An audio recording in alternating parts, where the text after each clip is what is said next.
komunikasi dalam konteks sosial budaya serta keyakinan. Nah, jadi siapa nih yang mau ambil bagian dulu? Saya mau ambil komunikasi verbal dan non verbal. Itu kan gampang, saya kan suka umum. Jangan lupa Christine, komunikasi bukan cuma bicara. Kadang diam juga bisa punya makna. Misalnya, diam tanda menghormati. Tapi di tempat saya, kalau diam itu bisa dianggap tidak sopan loh. Nah, itu menarik. Berarti gaya komunikasi bisa berbeda-beda tergantung budaya. Mungkin di sini saya ambil bagian unsur dan hambatan komunikasi saja. Oke, bagus. Jadi gini ya pembagiannya. Christine dapat bagian verbal dan non-verbal, Rifin unsur dan hambatan, Stefani nanti dapat bagian konteks sosial budaya. Nanti untuk Vivi itu tentang berdasarkan keyakinan. Nanti kalau bagian saya itu menjadi penghubung antar topik dan kesimpulan. Oke guys, ketua kelompok sudah bicara, semuanya setuju? Setuju. Oke. Sebelum kita mulai diskusi kita harus sepakati satu hal dulu. Jadi kalau contohnya dalam diskusi kita berbeda pendapat, kita harus selesaikan dengan komunikasi yang baik, yaitu saling mendengarkan dan jangan saling menyalahkan. Betul Ayu, soalnya inti dari komunikasi secara kritik itu adalah membangun hubungan yang empatik dan saling memahami. Saya kadang susah sih untuk menyesuaikan gaya bicara saya dengan teman-teman. Semoga teman-teman tidak ada yang tersinggung ya. Tidak masalah Stefani, justru itu bagian dari komunikasi, jadi kita saling belajar. Setuju? Setuju. Tapi nanti kalau ada yang marah nanti Vivi aja yang jadi penengah, kan dia yang paling kalem di antara kita. Siap, saya setuju.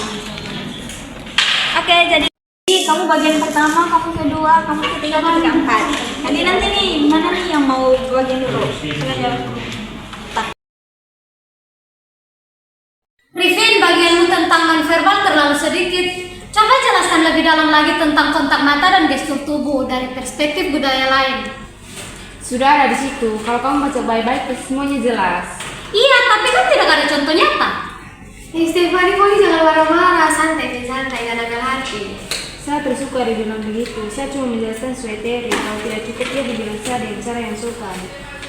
Iya teman-teman, sepertinya ini salah paham. Di sini Stefani tidak bermaksud marah. Ya, di beberapa budaya itu orang yang berbicara dengan lantang dan keras itu berarti antusias atau semangat dan juga bisa kejujuran. Maaf ya, Vin. Saya tidak bermaksud begitu. Nah, ini contoh nyata dari perbedaan antar budaya.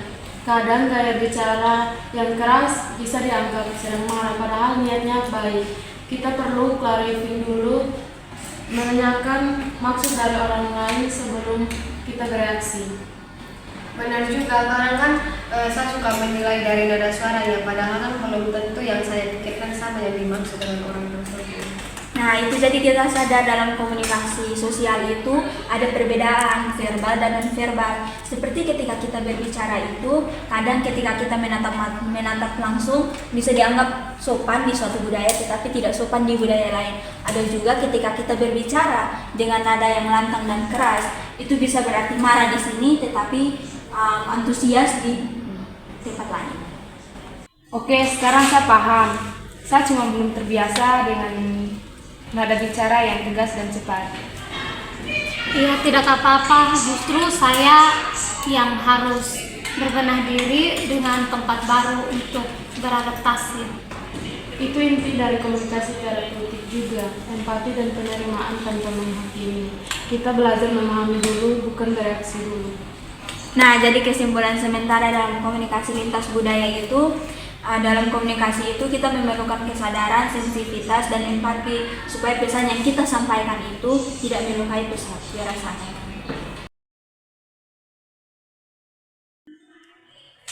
Ini apa ya? Teman-teman, bagaimana kalau misalnya itu besok sore kita latihan presentasinya, karena kan kalau kita latihan pagi nanti tabrakan dengan waktu kuliah. Jam berapa? Jam 5 sore. Jam 5 saya bisa datang, tapi agak terlambat karena jam 5 sore saya ada ibadah rutin di gereja. Oh maaf, bisa tidak tahu. Ya tidak apa-apa Christine, justru bagus kalau Vivi bilang. Nah ini nih contoh nyata komunikasi terbuka. Dengan begitu kita bisa mencegah salah paham. Betul, hal kecil seperti jadwal ibadah, kalau tidak dikomunikasikan, itu bisa disalahartikan. Iya, di keluargaku juga begitu kan, punya jadwal 2 malam. Jadi kalau ada kegiatan kelompok, saya harus atur waktu. Nah, ini pentingnya komunikasi lintas keyakinan. Bukan cuma soal agama, tapi juga soal bagaimana kita bisa menghargai waktu, kebiasaan, dan nilai yang diyakini orang lain. Iya, dalam komunikasi terapeutik kita diajarkan untuk mendengarkan tanpa menghakimi dan merespons dengan empati. Saya jadi belajar banyak hari ini. Kadang terlalu fokus ke jadwal sampai lupa memikirkan perasaan orang lain. Itu manusiawi kok, yang penting kita saling menghargai dan mau memperbaiki diri. Betul, karena ini komunikasi yang sehat, itu bukan siapa yang paling benar. Nah mulai sekarang kalau kita mau membuat keputusan, mari kita musyawarah dengan empati. Setuju? Setuju. Wah, akhirnya selesai juga diskusi kita hari ini. Hari ini kita belajar banyak ya. Hari ini kita bukan tidak hanya belajar teori, tetapi kita praktik langsung tentang bagaimana menghargai perbedaan satu sama lain. Saya sadar gaya komunikasi saya bisa disalahartikan kalau kita tidak saling memahami. Maka itu kita harus saling berhati-hati ya. Saya juga belajar buat tidak cepat tersinggung. Kadang maksud orang lain itu benar, hanya cara menyampaikannya saja yang berbeda. Dan juga saya belajar hari ini bahwa memikirkan perasaan orang lain itu penting dan kapan harus mendengarkan orang lain. Betul, komunikasi itu jalan 2 arah, antara hati dan pikiran. Kalau kita bisa menghargai budaya, keyakinan, dan cara berpikir orang lain, dunia merasa menjadi lebih damai. Nah teman-teman, inilah yang disebut komunikasi terapeutik. Komunikasi menyembuhkan, menenangkan, dan menghubungkan. Jadi, tugas ini bukan hanya sekedar untuk nilai saja, tetapi dapat diterapkan di kehidupan sehari-hari. Dan kalau kita bisa berkomunikasi dengan empati, kita bisa jadi jembatan bagi orang lain, bukan tembok antara satu dengan yang lain. Betul, mari kita menjadikan komunikasi ini sebagai sarana untuk menyatukan, bukan untuk memisahkan. Setuju? Yuk mulai dari kelompok kecil kita. Kita bangun komunikasi, saling memahami. Saling menghargai Dan menenangkan hati. Bersatu dalam perbedaan.